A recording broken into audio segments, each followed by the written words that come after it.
श्रीपाद श्रीवल्लभ संक्षिप्त चरित्रामृत अध्याय 13वा. आनंद शर्मा यांचा वृत्तांत. सुबया सृष्टींचा निरोप घेऊन मी कुरवपूरच्या प्रवासास निघालो. रात्रीच्या वेळेस एका गावी आलो. एका घरासमोर ब्राह्मण उभा होता. त्याने मला घरात बोलावून जेवू घातले. त्यांचे नाव आनंद शर्मा असे त्यांनी सांगितले. मी गायत्री मंत्राचे अनुष्ठान करतो. थोड्या वेळापूर्वी गायत्री माता म्हणाली, एक दत्तभक्त येणार आहे, त्याला जेवू घाल, तुला दत्तप्रभूंच्या दर्शनाचे फळ मिळेल. मी दत्तभक्त असून माझं नाव शंकर भट्ट आहे असे मी त्यांना सांगितले. माझे बोलणे ऐकून ते सांगू लागले, आमच्या वडिलांनी माझी मुंज केली तेव्हा एक अवधूत आले होते. गायत्री अनुष्ठानाबद्दल त्यांनी बऱ्याच गोष्टी सांगून पेंचलकोन भागातील नृसिंहांचे दर्शन घेण्याचा आग्रह केला. मी माझ्या वडिलांबरोबर पेंचलकोनला नृसिंहांचे दर्शन घेतल्यावर वडील ध्यानाला बसले. तेथे मला एक अनोळखी व्यक्तीने भोजन दिले व पहाडावर घेऊन गेले. तेथे तो माणूस अंतर्धान पावला. तेथे एका गुहेत कण्वमुनी राहत होते. अवधूत रूपात दत्तप्रभूंचे दर्शन घेतल्यामुळे ते येथे येऊ शकले. तेवढ्यात ते म्हणाले, सध्या दत्तप्रभू पिटिकापुरमला श्रीपाद श्रीवल्लभ रूपात असून आमच्यावर जरा कृपादृष्टी पडू द्या असे कळवा. तुला श्रीपाद पादुकांचे दर्शन होऊ दे असा आशीर्वाद दिला. कण्व महर्षींच्या आशीर्वादाने मला ध्यानात पादुकांचे दर्शन होत असे. नंतर आम्ही आप्तांबरोबर मणिकुटली ग्रामी आलो. तेथे समजा ऋषीगण मुक्त कंठाने श्रीपाद प्रभू पिटिकापुरममध्ये अवतरित होऊन कलियुगातील प्रथम दत्तावतार आहेत असे घोषित करत होते.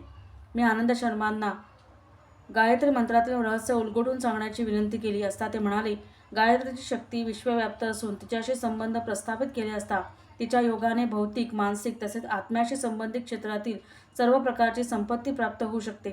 गायत्री मंत्राच्या जपाने 24 प्रकारच्या शक्तींशी निकटचा संबंध येतो.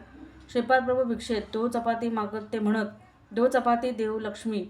2 म्हणजे 2 ही संख्या, चौ म्हणजे 4. पतिदेव या शब्दात जगतप्रभू असलेल्या परमेश्वराची 9 ही संख्या सूचित होते. लक्ष्मी शब्द मायास्वरूप असलेल्या 8 या संख्येची सूचना देते. म्हणून 2, 4, 9, 8 अद्भुत संख्या मानली जाऊन ती गायत्री परमात्मा स्वरूप आहे. अरे शंकर भट्टा, गायत्री मंत्र कल्पतरू आहे. यातील ओंकार जमिनीतून येणारे अंकुर आहे आणि भगवंत आहे.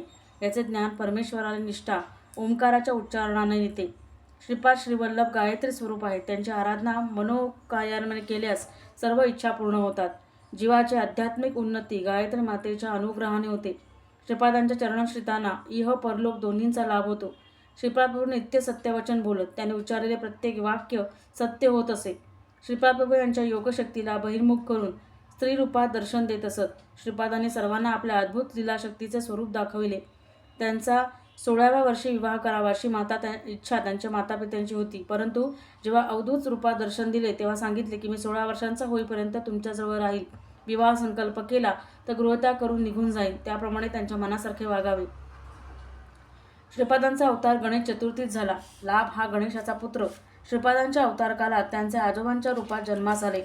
आपल्या तत्वामध्ये विघ्नविनाशकाचे तत्व स्थिर करून श्रीपाद प्रभू अवतरले. नवग्रहांपासून मिळणारे अनिष्ट फल निघून जाण्यासाठी श्रीपादांचे भक्त मंडल दीक्षा घेतात. एका मंडलामध्ये श्रद्धाभक्तीने श्रीपादांचे अर्चन किंवा त्यांच्या दिव्य चरित्राचे पारायण केल्याने सर्व कामनांची सिद्धी होते. त्यानंतर साधकाच्या धर्मानुकूल सर्व इच्छा पूर्ण होतात. अरे शंकर भट्टा, तू श्रीपाद प्रभूंचे चरित्र लेखन करशील असे अंतर्दृष्टीने कळले आहे. तू लिहिलेल्या प्रभू चरित्रामध्ये तुझ्या वंशावळीची आवश्यकता नाही. श्रीपादांचे चैतन्य तुझ्या लेखणीमधून जे विवरण करेल तेच सत्य होईल. पिटिकापुरमधील एका ज्योतिषाने सृष्टींच्या मृत्यूची वेळ, वार, विधी सांगितली. परंतु श्रीपाद प्रभूंच्या कृपेने त्यांच्या घरातील बैलाचे प्राण जाऊन सृष्टींचे प्राण वाचले. श्रीपादांनी मृत्यू बैलावर फिरून सृष्टीच्या प्राणाचे रक्षण केले. श्रीपाद प्रभू अनेक प्रकारे प्राण रक्षण करू शकतात. आनंद शर्मांना चांगल्या गोष्टी ऐकून मला खूप माहिती मिळाली.